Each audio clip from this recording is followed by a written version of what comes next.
Bien-aimés dans le Seigneur, nous sommes encore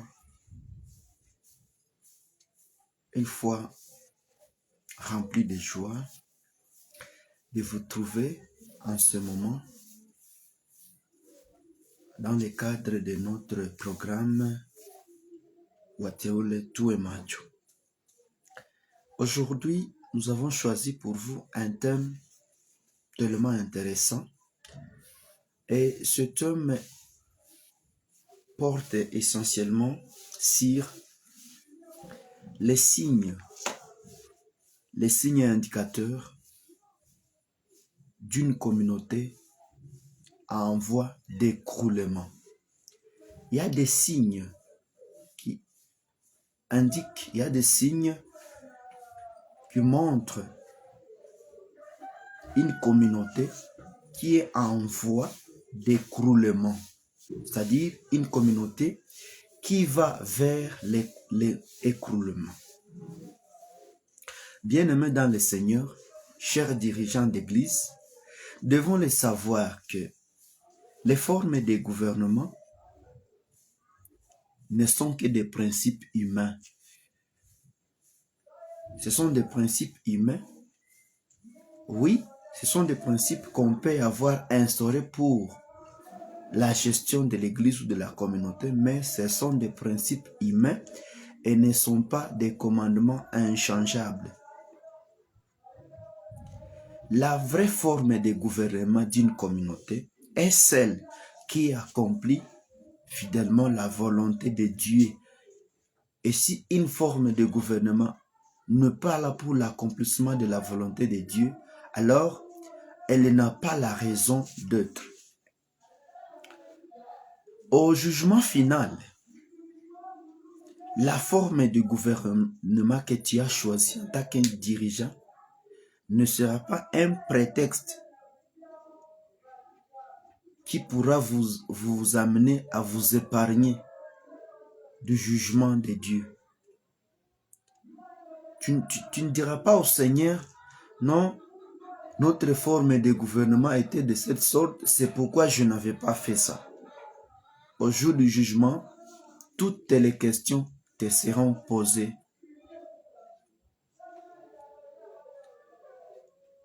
Chaque forme de gouvernement convient à son temps. Il peut arriver qu'on adopte telle ou telle autre forme de gouvernement pour de telles raisons. Mais lorsque ces raisons-là sont déjà résolues, cette forme de gouvernement n'aura plus sa raison d'être. Et si la forme de gouvernement d'une communauté ne convient plus, il n'y a pas autre moyen, il n'y a pas d'autre voie adoptée que de changer ou de la changer avant le temps. Parce que la vie spirituelle, la vie administrative, la vie économique, la vie missionnaire d'une communauté dépend principalement de la forme de gouvernement adoptée par les corps dirigeants. Dans 1 Corinthiens 10, du verset 31, il est écrit ce qui suit. Lisons au nom de notre Sauveur et Seigneur Jésus-Christ. Soit donc que vous mangiez, soit que vous buviez, soit que vous fassiez quelque autre chose, faites tout pour la gloire de Dieu. Chers dirigeants des communautés ou d'une église, tu as le temps, tu es tenu à vérifier si exactement la forme du gouvernement que tu as choisi, la forme du gouvernement par laquelle tu gères la communauté ou l'église est une forme qui facilite l'accomplissement de la volonté de Dieu dans ton église. Parce qu'il peut t'arriver que tu adoptes une forme de gouvernement, mais cette forme ne permet pas à Dieu de se manifester, de poser ses actions librement dans ton église. Et à ce moment-là, tu sauras que l'église que tu diriges, l'église que tu gères, est une église en voie d'écroulement. Nous venons de te le rappeler que la forme du gouvernement que tu as choisie, tu dois la vérifier sérieusement. Tu dois l'examiner, tu dois le scruter. Dans Romains chapitre 12, Romains chapitre 12, le 2e verset, il est dit ce qui suit. Ne vous conformez pas au siècle présent, mais soyez transformés par le renouvellement de l'intelligence, afin que vous discerniez quelle est la volonté de Dieu, ce qui est bon, agréable et parfait. C'est-à-dire, quand nous cherchons à nous fixer une forme de gouvernement, nous devons nous demander si cette forme de gouvernement est conforme à la volonté de Dieu. Est-ce que cette forme de gouvernement plaît à Dieu qui est le maître des l'œuvre? Est-ce que cette forme de gouvernement est agréable? Est-ce que cette forme de gouvernement est parfaite? Est-ce que cette forme de gouvernement est adaptée aux réalités et à la situation dans laquelle l'Église se retrouve? Est-ce que cette forme de gouvernement coïncide avec les vraies réalités, les vrais fondements, les vrais défis, les vrais problèmes de la communauté? Nous devons savoir, bien-aimés, chers serviteurs de Dieu, que la forme que nous choisissons pour la gestion d'une communauté, d'une église, son évolution spirituelle et de sa force, et surtout dans l'œuvre missionnaire. C'est pour cette occasion, c'est pour cette cause que nous avons ce thème si intéressant qui porte sur les signes indicateurs d'une communauté en voie d'écroulement. Une communauté qui va vers l'écroulement. Et quand nous parlons d'écroulement, nous supposons son égarement. Son égarement par rapport au fondement primitif, au fondement de l'église primitive. Le dérèglement de l'église, donc l'église perd la boussole et elle se retrouve en train d'aller à contre-vent à l'égard de la volonté de Dieu. Parce que il peut arriver qu'une église ne soit plus conduite selon la volonté de Dieu et que cette église soit maintenant dirigée par la volonté humaine et non la volonté de Dieu. Et quand une église n'est plus dirigée, n'est plus gérée, n'est plus orientée par les directives divines ou la volonté de Dieu, cela prouve à suffisance que cette église devient ou est en train de devenir une religion au fur et à mesure. Parce que quand nous parlons du mot religion, nous sous-attendons l'homme qui fournit ses propres efforts pour rechercher Dieu. Mais l'Église, c'est l'homme, c'est Dieu qui cherche l'homme. C'est Dieu qui cherche l'homme, c'est Dieu qui appelle l'homme et c'est Dieu qui le conduit dans sa volonté. C'est pourquoi l'Église est contrainte à être dirigée par les directives divines ou la volonté de Dieu au travers de la manifestation du Saint-Esprit, au travers des actions, des directives du Saint-Esprit. Sans cela, c'est une église, c'est une communauté en voie d'écroulement. Bien-aimés dans le Seigneur, quels sont alors ces signes indicateurs? Nous allons tout d'abord lire dans Luc,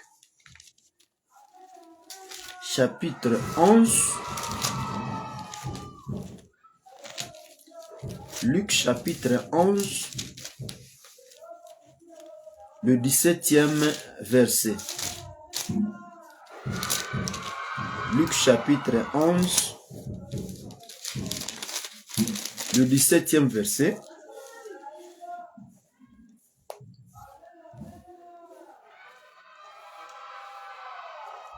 Il est écrit ce qui suit. Comme Jésus connaissait leurs pensées, il leur dit, tout royaume divisé contre lui-même est dévasté et une maison s'écroule sur une autre. Tout royaume divisé contre lui-même est dévasté. C'est-à-dire, lorsqu'un royaume veut chuter, il se retrouve divisé. Donc, les membres de ce royaume, les composantes, les entités de ce royaume ne parlent plus le même langage. Les uns sont pour Pierre et les autres sont pour Paul.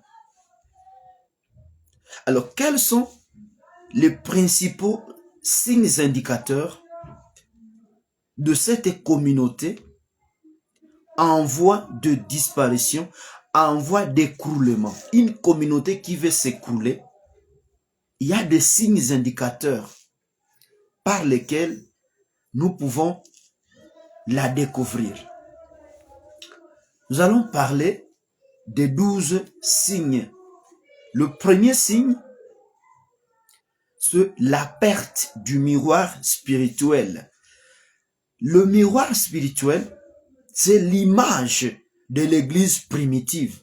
Donc toute communauté devait chercher à tout prix, devait faire tous les moyens possibles à pouvoir revenir au fondement. Le premier projet d'une communauté devait être revenir au fondement primitif, au fondement de l'église primitive.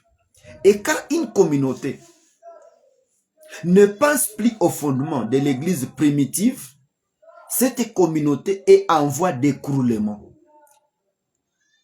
Quand nous lisons dans Acte 2, chapitre 2, du 1er au 45e verset, nous trouvons l'image de l'église primitive, comment cette église était unie, forte, imprégnée dans la prière et les enseignements des apôtres. Alors si une église n'a pas comme référence les fondements de l'église primitive, cette église n'a pas la raison d'être. On peut l'appeler religion humaine, mais pas une église, parce que toute église devait chercher à se référer au fondement de l'église primitive. Mais le problème en est que presque toutes les communautés, au lieu de fournir des efforts, au lieu de chercher comment ressembler à l'église primitive, les communautés sont en train de prioriser leurs intérêts égoïstes au détriment des fondements des églises primitives. De l'église primitive, voulais-je dire. Deuxième signe indicateur. Une communauté qui abandonne l'autonomie doctrinale et liturgique à ses églises membres est une communauté en voie d'écroulement. Qu'est-ce qu'on appelle communauté? C'est un ensemble d'églises locales qui sont gérées doctrinalement, liturgiquement, par sa hiérarchie. Et si les églises membres d'une communauté sont chaque l'une de l'autre, sont autonomes l'une vis-à-vis de l'autre, elles finiront par devenir même autonomes vis-à-vis de la communauté. Et c'est pourquoi vous allez retrouver qu'il y a des églises, il y a des églises locales qui commencent déjà à instaurer des systèmes qui ne sont pas conformes même à la doctrine de la communauté. Tout cela, ce sont des effets néfastes de cette autonomie doctrinale et liturgique à laquelle sont soumises toutes ces églises membres. Quand nous lisons dans Éphésiens chapitre 4, Éphésiens chapitre 4, la Bible nous dit ceci, le premier verset: « Je vous exhorte donc, moi le prisonnier dans le Seigneur, à marcher d'une manière digne de la vocation qui vous a été adressée, en toute humilité et douceur, avec patience, vous supportant les uns les autres avec charité. »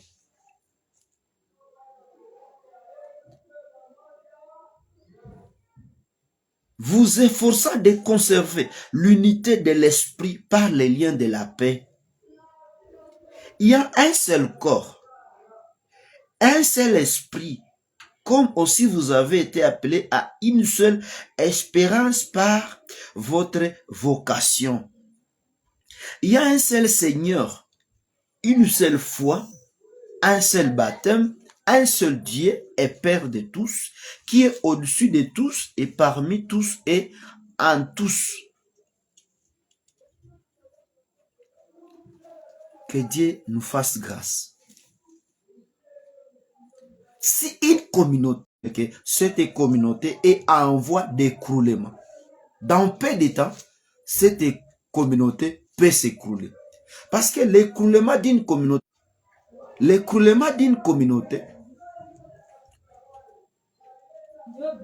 ne peut pas se manifester physiquement, mais spirituellement, quand deux frères d'une même communauté ne parlent pas le même langage, n'ont pas la même doctrine, la même liturgie, nous devons l'accepter ensemble que cette communauté est en voie d'écroulement.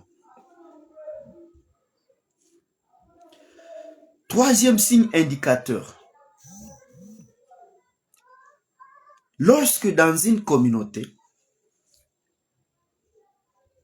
les intérêts égoïstes commencent à primer,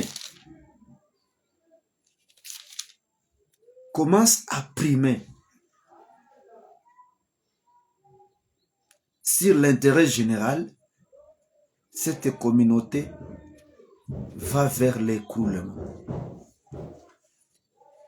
Lorsque les intérêts égoïstes des dirigeants, l'intérêt égoïste des dirigeants prime sur l'intérêt général, permettez, lorsque l'intérêt égoïste des membres d'une communauté prime sur les intérêts généraux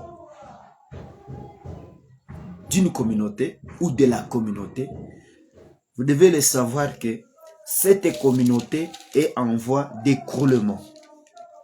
Philippiens, chapitre 2, le 4e verset, il est écrit ce qui suit, que chacun d'entre vous, au lieu de regarder, de considérer ses propres intérêts, considère aussi ceux des autres. Les membres d'une communauté peuvent être des églises. Alors, lorsqu'une église ne tient plus compte des intérêts de ces églises, des églises membres de sa communauté, finalement, cette communauté va tout droit vers l'écroulement. 4e signe indicateur. La légèreté dans l'adhésion au salut, au ministère et au service.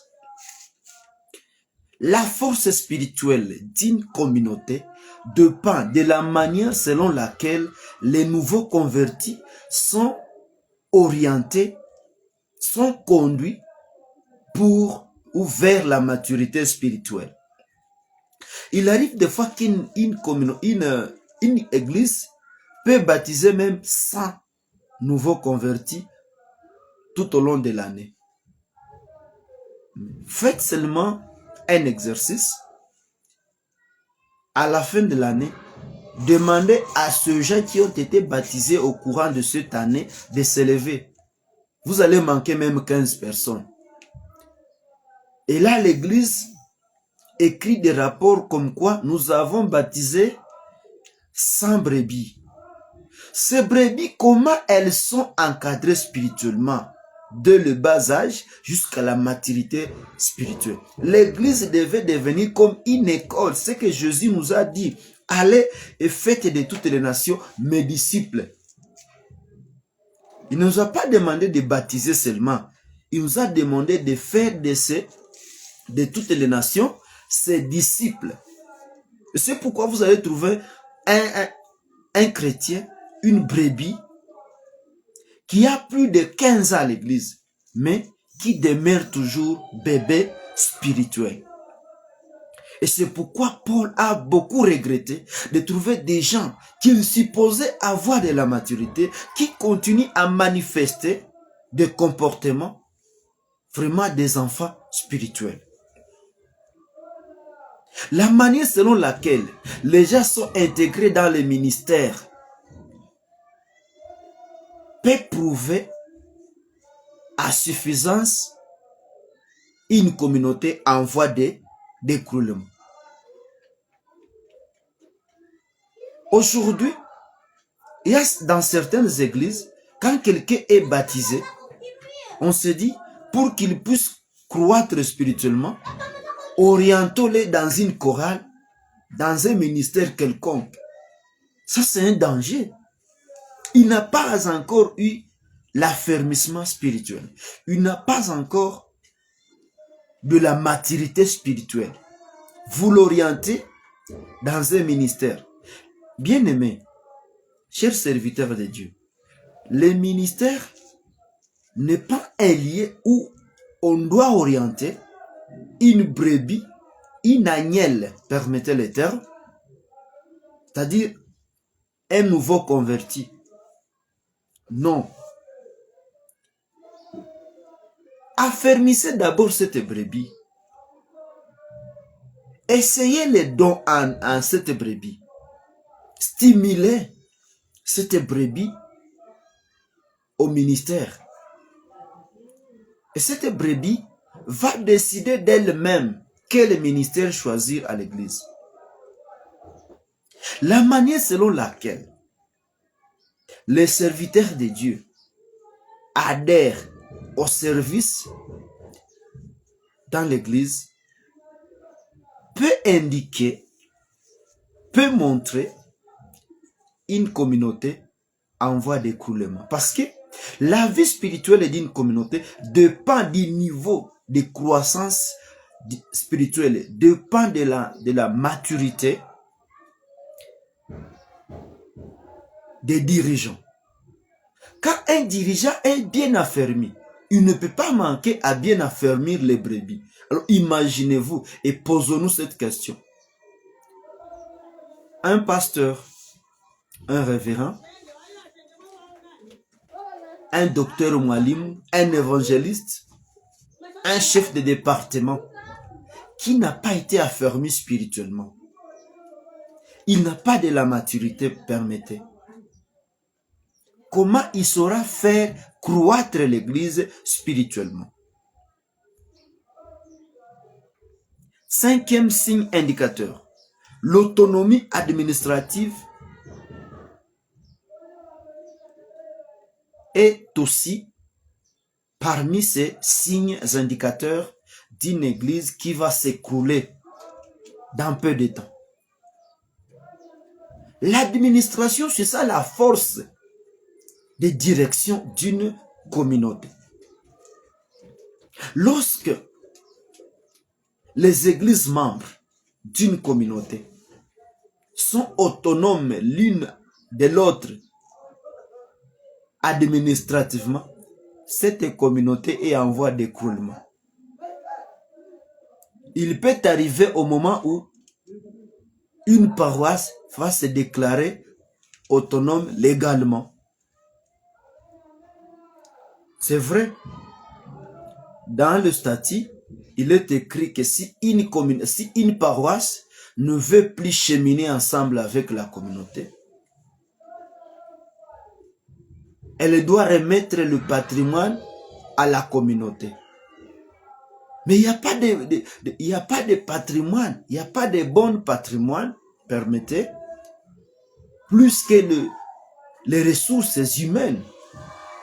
Ce sont ces gens qui achètent les parcelles, qui construisent les temples, qui achètent des instruments. Alors, même si on peut remettre ce patrimoine, même si on peut remettre le patrimoine à la communauté, mais ces brebis coûtent cher plus que le patrimoine devant Dieu. La communauté aura perdu ces brebis. Même si on peut les appeler des brebis égarées, mais il y a un danger qui guette la communauté. Lorsque elle sera en train d'abandonner l'autonomie administrative à ses églises membres. Ceci devient un blocage à la direction de la communauté. Parce que la communauté peut imposer des ordres, peut intimer de l'ordre. Si cet ordre n'est pas en connivence avec l'administration ou les méthodes, les dogmes administratifs de cette église membre, ils arrivent à bafouer les décisions issues ou qui proviennent de la communauté. Et cela, c'est un danger. Sixième signe indicateur. Le corps dirigeant prend distance des séances d'intercession et finalement, le fait de l'intercession arrive à s'éteindre. Il est bien écrit que les deux principales activités des apôtres étaient la prière et les enseignements. C'est bien écrit dans Acte 6, verset 4. Et nous continuerons à nous appliquer à la prière et au ministère de la parole. Aujourd'hui, beaucoup d'églises, beaucoup de dirigeants d'églises ont déjà pris distance de l'intercession. Il ne prie plus. Mais il se vante trop. Il montre aux brebis que ne pensez pas que parce que nous ne nous réunissons pas avec vous, cela peut vous amener à conclure que nous ne prions pas. Nous prions. Et si nous voulons prier, ce n'est pas qu'il faut que nous venions lancer des communiqués à l'église. Je vais bien. Il y a des prières individuelles, mais quand un pasteur, un berger se réunit avec toute l'église dans une séance d'intercession, cela a une importance capitale. Cela donne du réserve aux gens ou aux porteurs des dons spirituels qui peut-être pouvaient les utiliser abusivement. Ça leur donne des réserves parce que vous, en tant que parents, vous êtes présents. Vous êtes présents.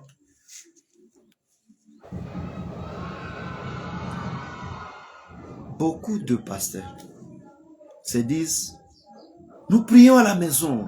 Vous pensez que prier, il faut faire des publicités? Je vais bien.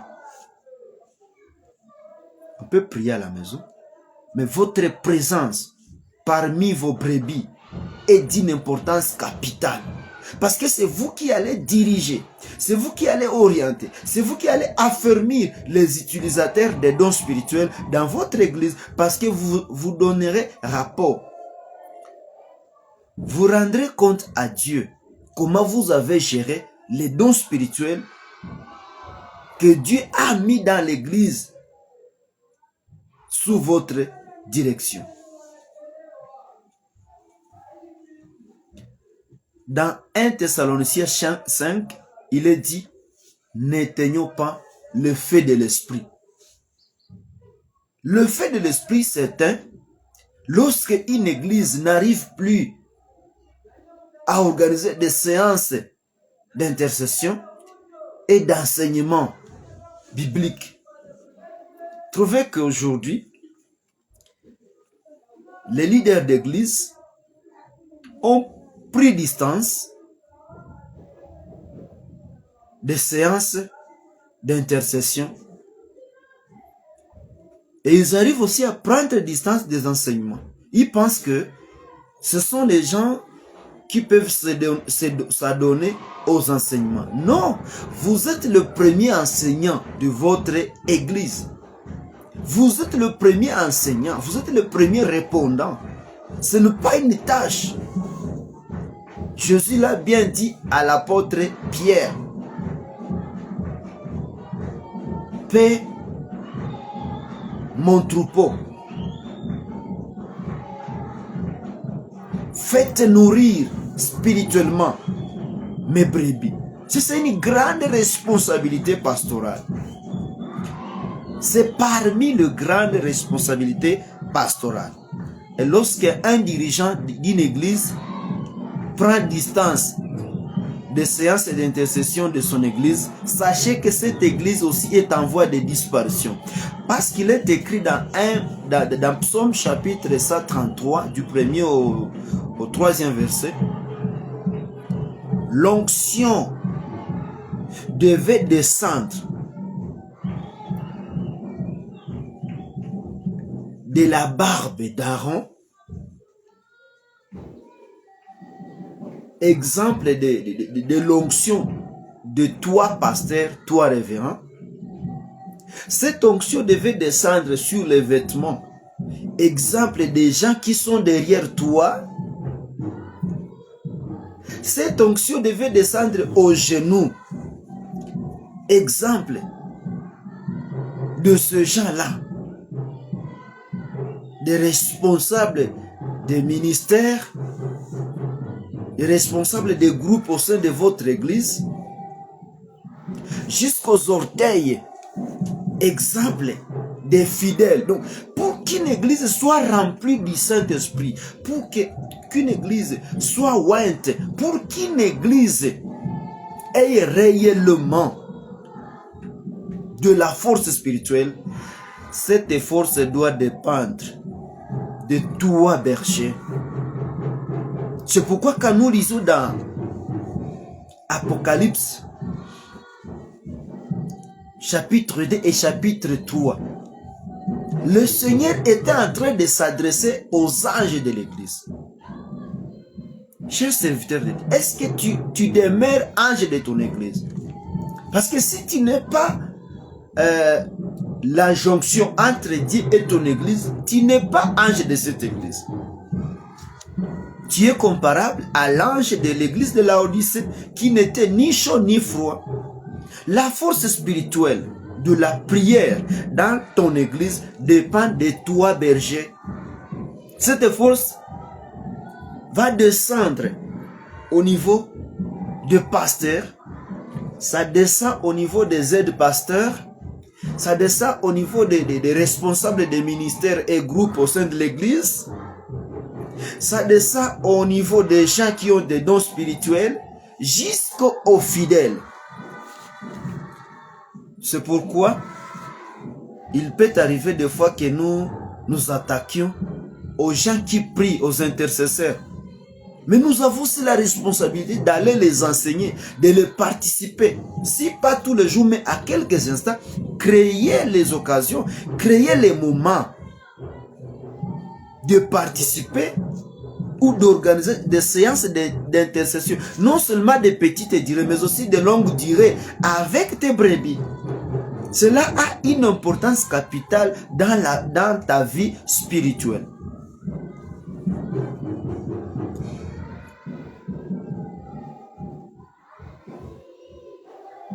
Septième signe indicateur. L'insubordination des églises membres à la hiérarchie. Vous savez, dans certaines églises, c'est comme si on pouvait appeler ça fléau. Vous trouvez que lorsqu'un enfant n'obéit pas à son père, il doit savoir que ses enfants ne lui obéiront pas aussi.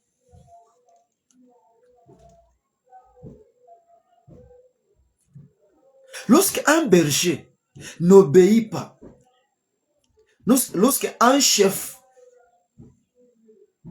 d'une entité, soit régionale, n'obéit pas aux directives du chef national de la communauté, les chefs des entités sous sa direction peuvent aussi manquer à lui obéir. Et ça va devenir un fléau. C'est pourquoi, pour que les subalternes, permettez le terme, puissent m'obéir, il faut que je réalise que j'obéis aussi à ma hiérarchie. L'insubordination, c'est parmi les grands signes indicateurs d'une communauté. Parce que lorsqu'une communauté gère des églises membres qui n'obéissent plus à ces directives, qu'est-ce qui reste? Peut-être qu'il arrivera des fois où ces églises membres arriveront à déclarer ouvertement que nous ne dépendons plus de vous. Et comment tu seras un papa qui n'est pas obéi par ton épouse, par tes enfants? Non, cela va prouver à suffisance que tu n'es plus un papa de famille. 17e verset, il est écrit ce qui suit.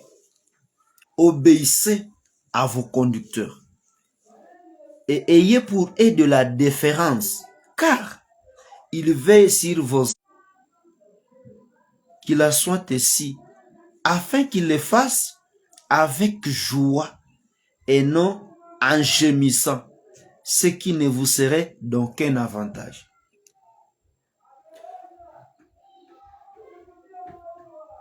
La bénédiction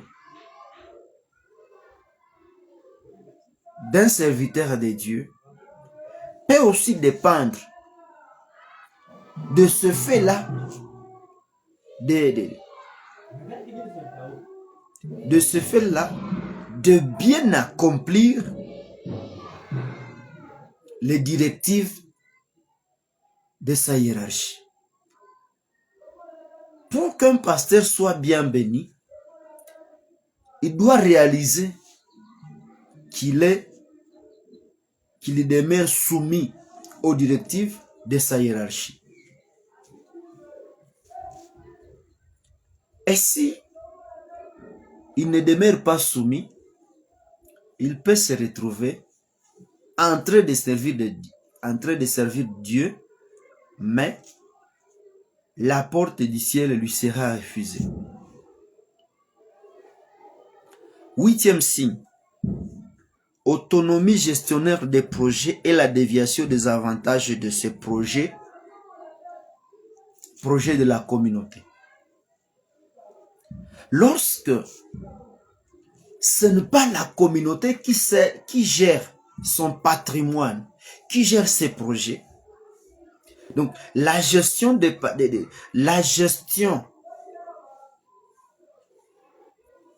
projets d'une communauté ou de la communauté sont confisqués et gérés par les églises membres. Donc la communauté n'a pas une mainmise sur ces projets.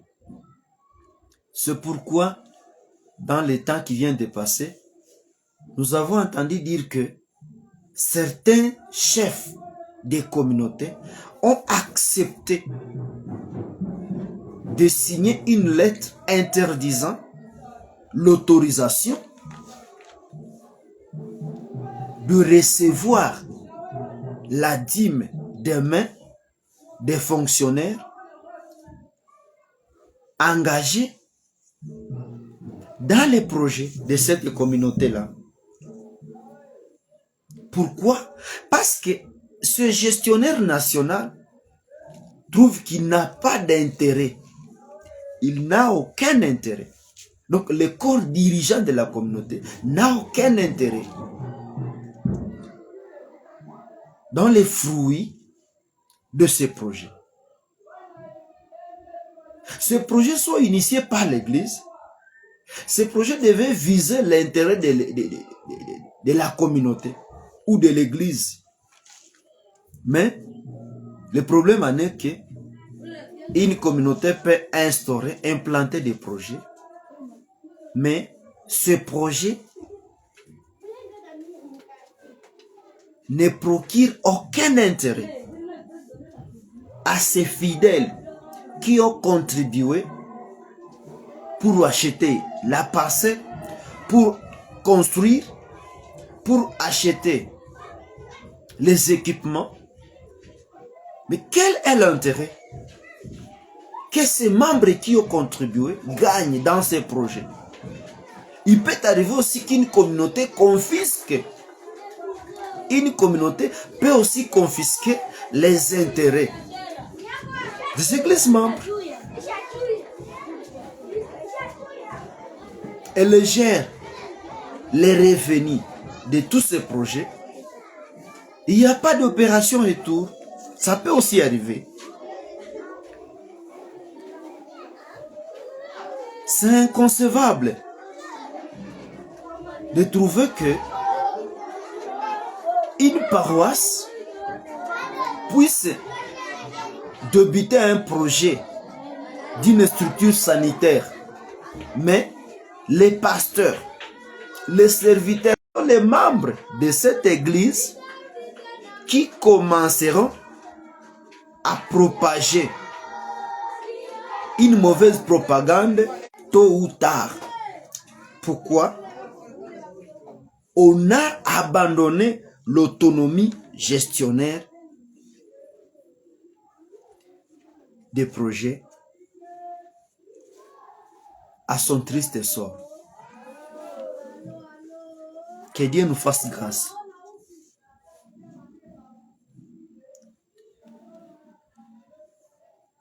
Signe indicateur numéro 9.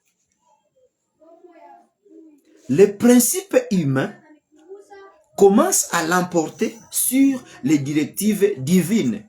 Dans une église, dans une communauté, dans une vraie communauté, c'est Dieu qui devait diriger, au travers de ses serviteurs, bien sûr. Donc, tout ce qui devait être pris comme décision devait émaner de la volonté de Dieu. Même dans la rédaction d'un statut et règlement d'ordre intérieur d'une communauté, il y a certaines questions sensibles. Certaines questions qui devaient nécessiter l'éclaircissement de la volonté de Dieu.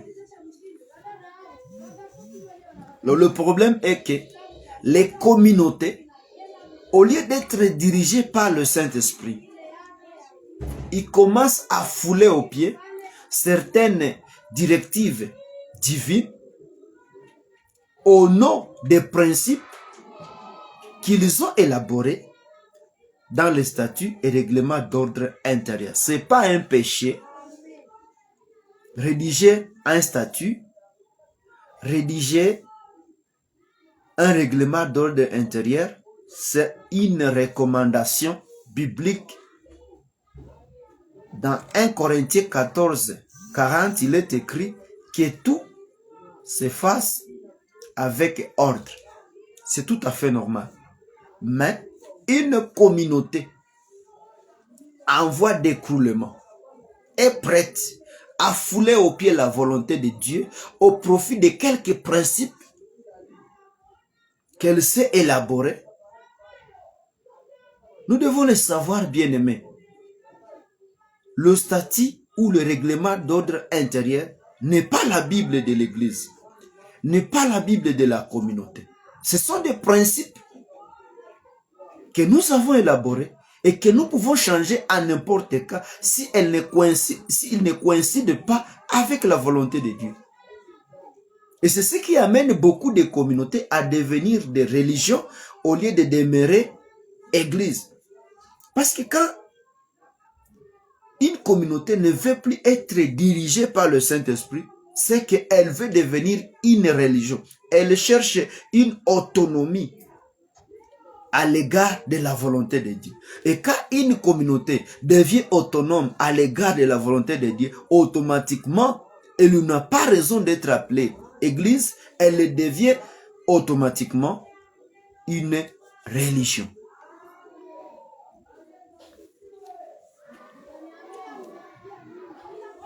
Deuxième signe indicateur. Le conformisme au système présent sans discernement. Plusieurs églises aujourd'hui, plusieurs communautés ne veillent plus à l'accomplissement de la volonté de Dieu. C'est pourquoi il y a certaines communautés qui sont parties même demander des financements auprès des systèmes, des organismes LGBT. C'est pourquoi dans peu de temps, vous allez trouver que ce sont les églises qui vont aider à officialiser l'homosexualité.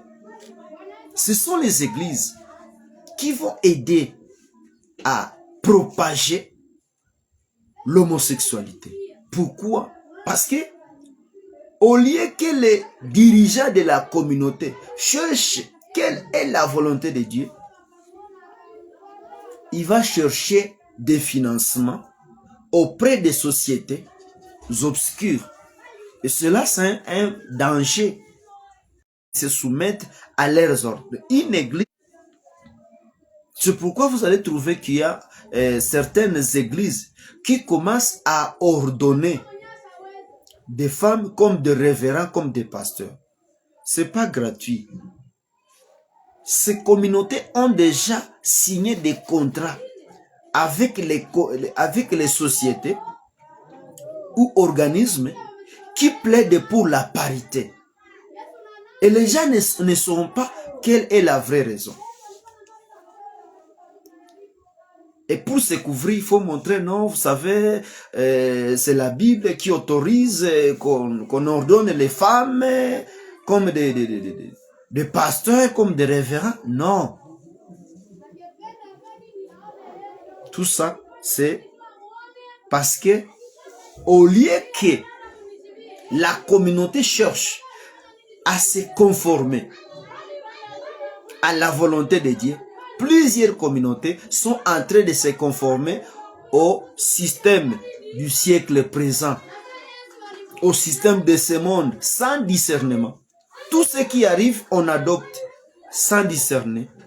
Tout ce qui arrive, on prend et on officialise à l'église. Non, l'église n'est pas une religion. L'église, avant de tout faire, elle doit d'abord demander quelle est la volonté de Dieu dans cette décision. Et si l'église trouve que réellement il n'y a pas de volonté de Dieu dans cette décision, elle n'a pas autre voie que d'abandonner. Et si elle n'abandonne pas, alors elle devient une religion et elle n'a plus raison de s'appeler église.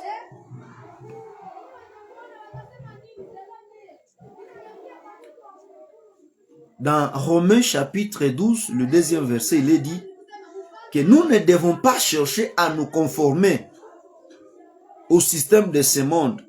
Mais nous devons changer notre façon de voir afin de nous permettre de découvrir quelle est la volonté de Dieu. Quelle est la volonté de Dieu? Quelle est la volonté de Dieu? C'est ça le premier devoir d'une communauté. Et si cette communauté ne peut pas faire de la priorité accomplir la volonté de Dieu, tôt ou tard, cette communauté deviendra une religion. Et nous devons le savoir. Le fait du pentecôtisme, personne ne l'éteindra. Personne, je le dis bien. Dieu a protégé le fait du pentecôtisme depuis l'église primitive et jusqu'à ce jour.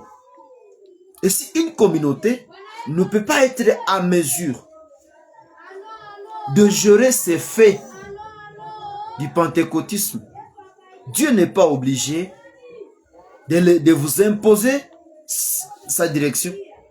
Lorsque Israël a refusé que Dieu puisse les conduire, Dieu l'a abandonné. C'est la même chose. Si une église peut refuser qu'elle soit dirigée par le Saint-Esprit, que Dieu puisse la diriger, c'est facile. Dieu peut l'abandonner. Et quand Dieu abandonne une communauté, elle devient une religion pure et simple. Nous devons savoir que l'église reste le seul espoir, la seule lampe pour éclairer les ténèbres qui couvrent ce monde. Alors, si une communauté va commencer à ouvrir la porte, elle commence à ouvrir la porte à toutes les influences, tous les vents du modernisme, la communauté commence à ouvrir les portes. La communauté peut ne pas avoir ouvert la porte aux influences de ce monde, mais si la communauté ne sanctionne pas ceux-là qui ouvrent toutes ces portes, nous savons que quand un pasteur est en train de prêter serment avant son ordination, il accepte qu'il n'enseignera que la doctrine acceptée par son église. Mais il arrive des fois que ce pasteur enseigne autre que la doctrine. Et puis la saine doctrine, qui ne dit mot consent. Quand il y a beaucoup de choses, nous pouvons être en train de diriger les églises. Nous amenons les gens au ciel. Mais si nous ne faisons pas attention, nous pouvons ne pas avoir commis de péché, mais le fait de mal gérer. 11e.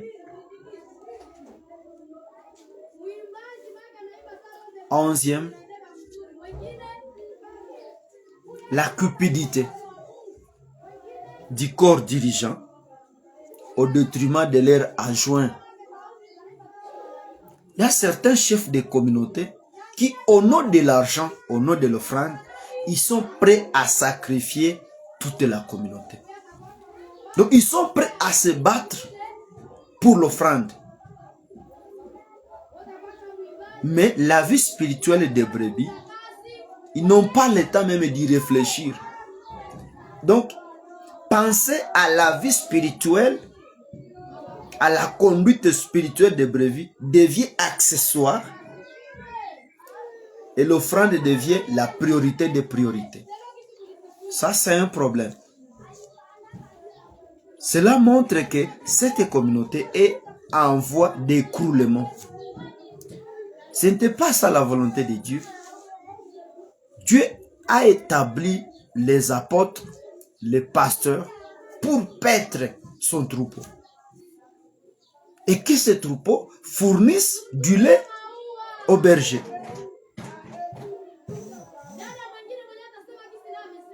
C'est pourquoi, parmi certains chefs, certains pasteurs, il y a ceux-là qui ne sont plus des wachungaji wa kondoo, mais ils sont devenus des wachungaji wa maziwa.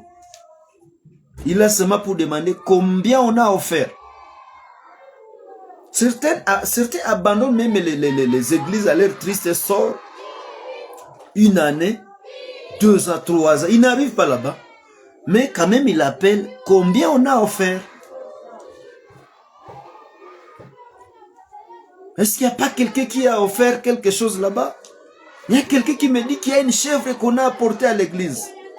Donc, c'est ce qu'on appelle la cupidité. Et c'est ça l'image de l'église de Laodicée. Donc, toute la force concentrée sur l'argent, sur les offrandes. Mais la vie spirituelle de la communauté, la vie spirituelle des bergers, là, on ne peut pas en parler. On ne peut pas. On n'a pas le temps. C'est une communauté cupide. Parce que toute la force est concentrée uniquement sur les offrandes, sur les intérêts, sur les avantages. Et cette cupidité pousse les grands à écraser les petits. À écraser les petits.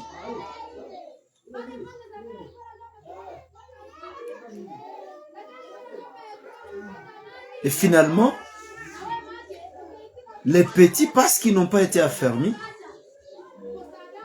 ils n'ont pas de vocation en eux, ils s'orientent pour aller débiter leurs propres églises là-bas. C'est la cupidité. C'est la cupidité.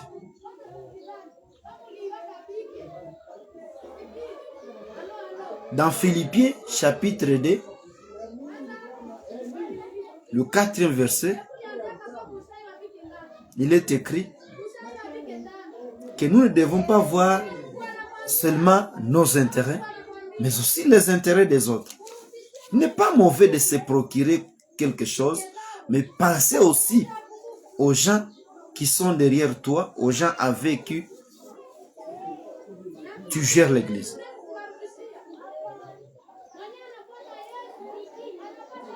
Le 12e et le dernier signe indicateur,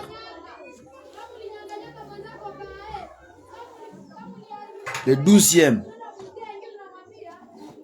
et le dernier signe indicateur d'une communauté en voie d'écroulement, c'est la limitation de la durée des enseignements au profit des divertissements. Si l'église primitive a été forte, c'est parce que les apôtres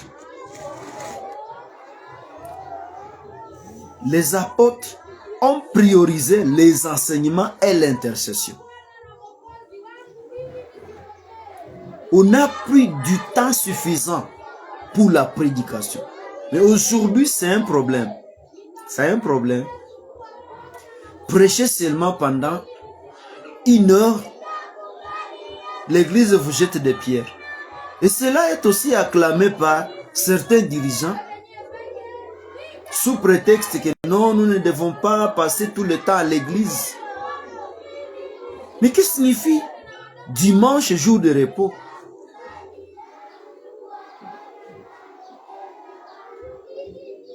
Dans l'Ancien Testament,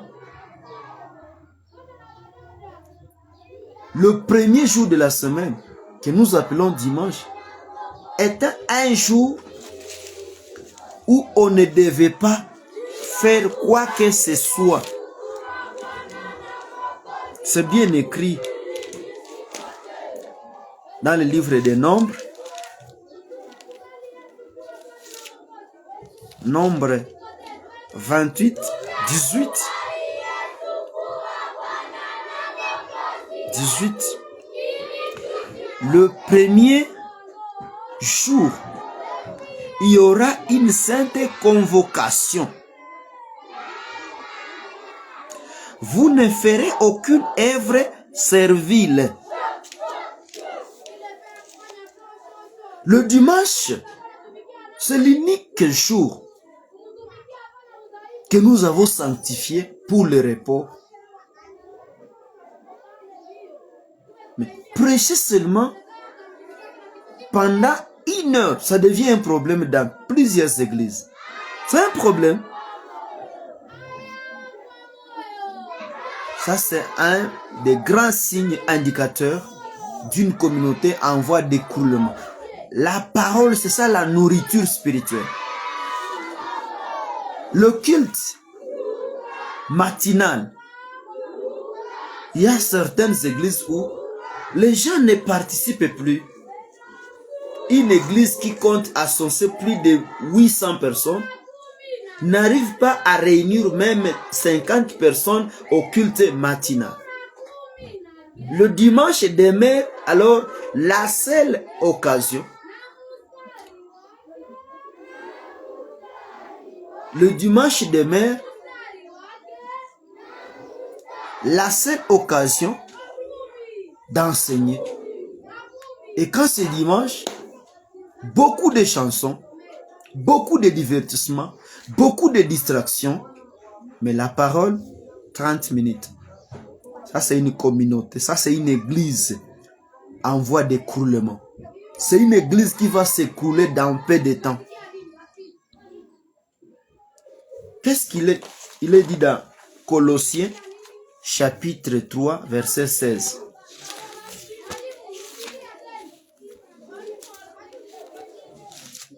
Épître de Paul aux Colossiens, chapitre 3, verset 16, il est écrit ce qui suit.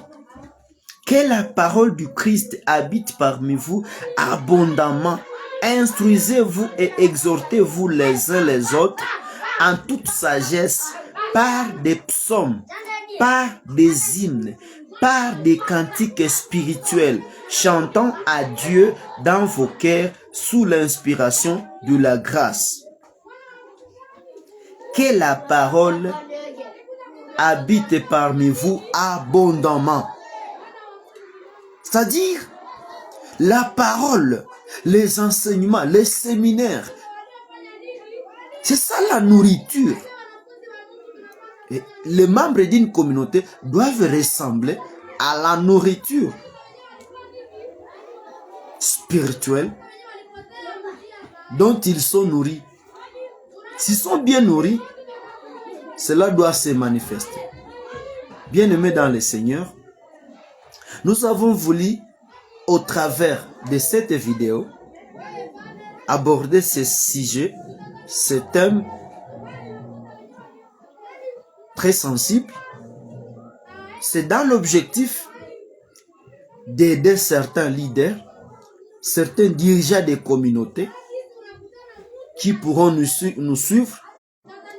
Les communautés qu'ils gèrent ne sont pas des gouvernements à adopter, quelles que soient les formes de gouvernement à adopter, ou quelle que soit la forme de gouvernement à adopter, nous devons les savoir et nous devons les connaître très bien que la seule forme qui convient, c'est celle qui permet à Dieu de bien agir dans son Église. Et nous venons de vous montrer combien de fois ce n'est pas la forme de gouvernement d'une communauté ne sera pas le prétexte avancé par les dirigeants d'église comme quoi c'est parce que nous, c'était ça notre façon de gérer. Non. Nous venons d'évoquer 12 signes indicateurs d'une communauté en voie d'écroulement. Nous venons de parler de la perte du miroir qui est l'image de l'église primitive, l'autonomie doctrinale et liturgique abandonnée aux églises membres, la primauté des intérêts égoïstes, la légèreté dans l'adhésion au salut, au ministère et au service, l'autonomie administrative et financière. Le corps dirigeant prend distance des séances d'intercession et arrive à éteindre le fait de l'intercession. L'insubordination des églises membres à la hiérarchie, l'autonomie gestionnaire des projets et la déviation des avantages des projets, le principe humain l'emporte sur les directives divines, le conformisme aveugle sans discernement au siècle présent ou au système de ce monde, la cupidité des leaders de la communauté et enfin la limitation de la durée des enseignements au profit des divertissements.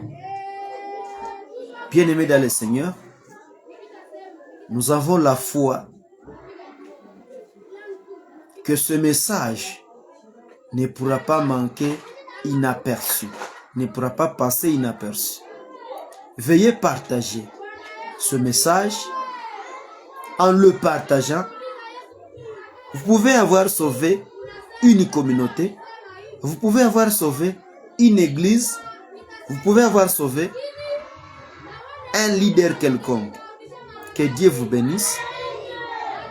À nous revoir au prochain numéro où nous aurons à parler des devoirs d'une communauté à l'égard de ses églises membres. Que Dieu vous bénisse. Amen.